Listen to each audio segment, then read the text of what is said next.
selamat selamat bergabung Kang Alam.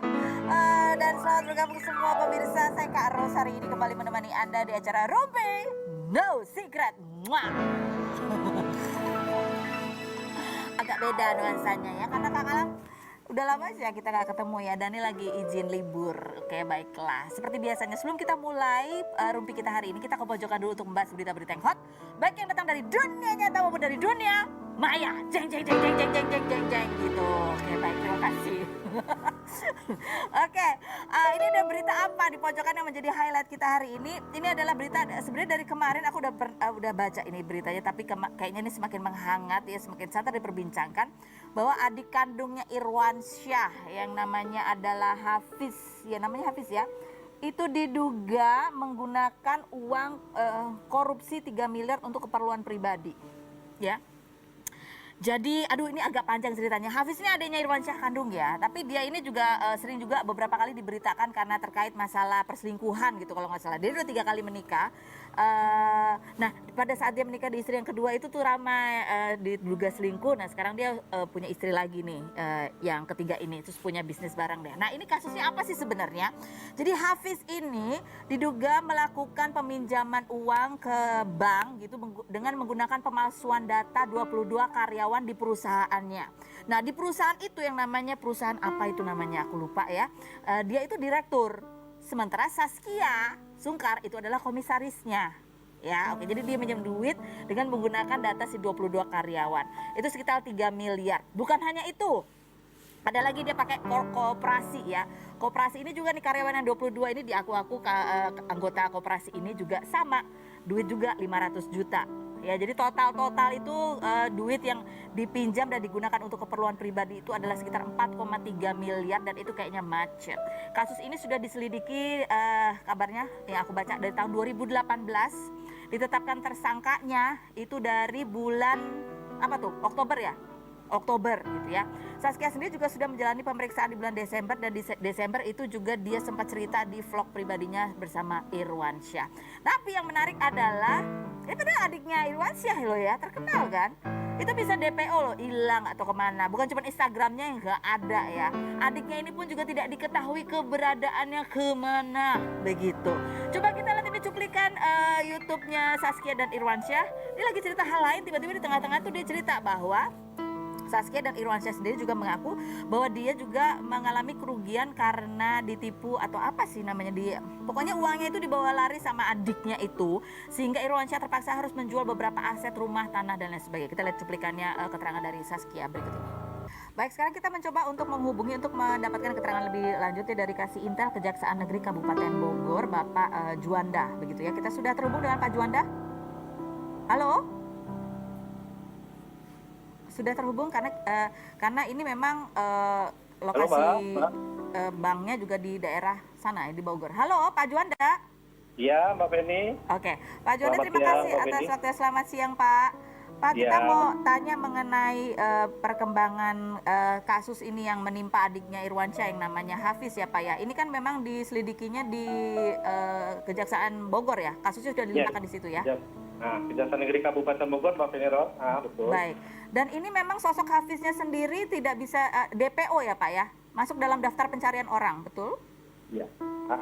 Jadi begini Mbak, memang ingin kami sampaikan pada kesempatan ini, Kejaksaan Negeri Kabupaten Bogor berdasarkan surat perintah penyidikan nomor PRID 03 yang ditandatangani pada tanggal 29 Oktober 2021 dan surat penetapan tersangka TAP nomor 877 tanggal 29 Oktober 2021 telah menetapkan saudara HF yang menjabat sebagai Direktur PT Halal Berkah Indonesia sebagai pelaku tindak pidana korupsi dalam penyalahgunaan fasilitas kredit berguna Bank BRI KCP Tegar Beriman Cibinong Kabupaten Bogor, Mbak Penny. Oke.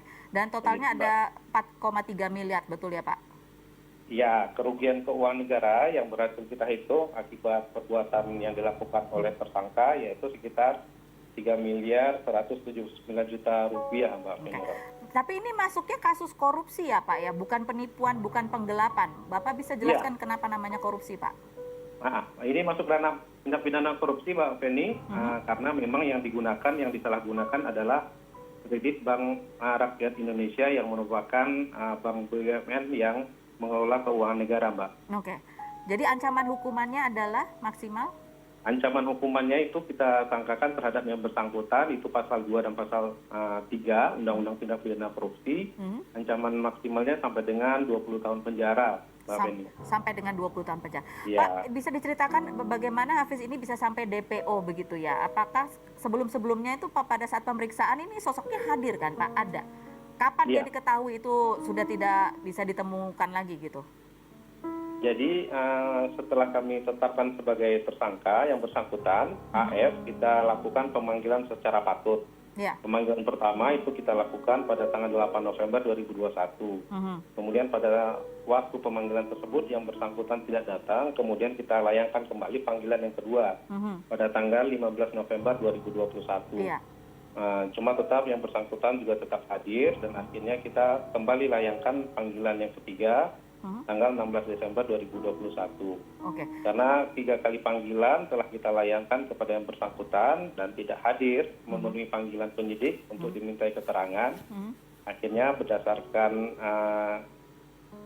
kesimpulan dari tim penyidik mengusulkan yang bersangkutan, saudara HF, untuk dimasukkan dalam daftar pencarian orang, dan ini masih dalam sementara proses dan menunggu surat penetapan dari Kepala Kejaksaan Negeri Kabupaten Bogor nantinya, Mbak, sebagai DPO.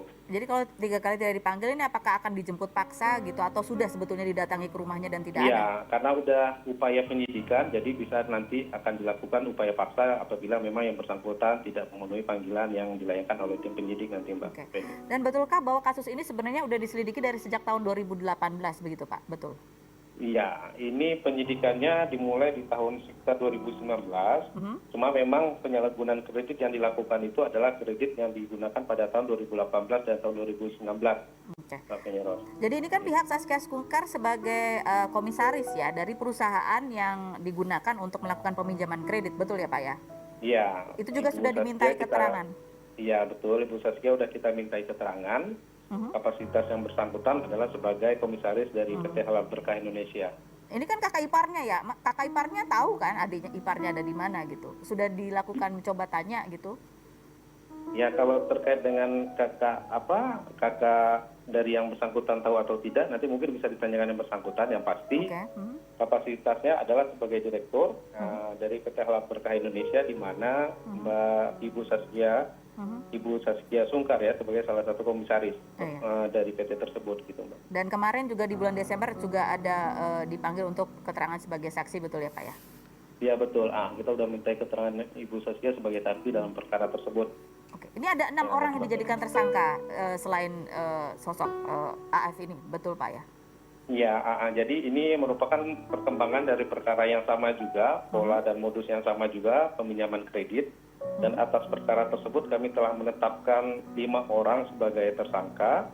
Yang pertama inisial MD, inisial HL, inisial AB, HC, dan terakhir HF, Mbak Feni. HF ini dari pihak perusahaan itu ya yang mengajukan kredit ya Pak ya? Iya, baik dari pihak perusahaan ataupun dari pihak banknya sendiri gitu, Mbak. Oke, baik. Pak Juanda, terima kasih banyak untuk waktu dan keterangannya. Ini kita memberikan informasi lebih jelas lagi mengenai kenapa kok namanya tuntutannya tindak pidana korupsi begitu. Pak Juanda, terima kasih. Selamat kembali bertugas. Iya, selamat siang Mbak Feni. Selamat siang Pak. Baik, seperti itu ya kurang lebih. Jadi ini nggak tahu nih, mungkin ya itu karena tidak dipanggil, ya mungkin nanti kita tunggu aja kelanjutannya seperti apa